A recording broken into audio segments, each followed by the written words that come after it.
Hello everyone. So we are discussing previous year questions of the chapter Molecular Basis of Inheritance and the topic the DNA. In today's session we are going to discuss a short answer type question of 2 marks which was asked in the CBSE board 2018.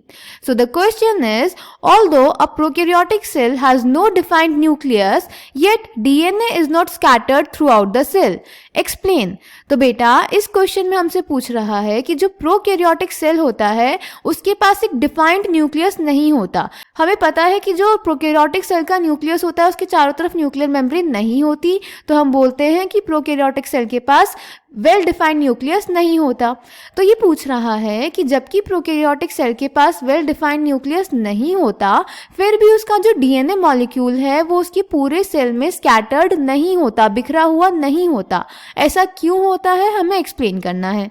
So let's check the answer. तो बेटा जो prokaryotic cell होता है उसमें जो DNA होता है हमें पता है डीएनए नेगेटिवली चार्ज्ड है। तो बेटा प्रोकैरियोटिक सेल में एक रीजन होता है जिसे बोलते हैं न्यूक्लियोइड, जिसमें पॉजिटिवली चार्ज प्रोटीन्स प्रेजेंट होते हैं, जिसके चारों तरफ नेगेटिवली चार्ज डीएनए खुद को कॉइल कर लेता है। पॉजिटिव नेगेटिव अपोजिट चार्जेस हो गए तो एक दूसरे को अट्रैक्ट करेंगे, तो इसीलिए negatively charge DNA molecule positively charge protein के चारों तरफ बाइंड हो जाता है और प्रोकैरियोटिक सेल के न्यूक्लियोइड रीजन में प्रेजेंट होता है in the form of loops held by proteins.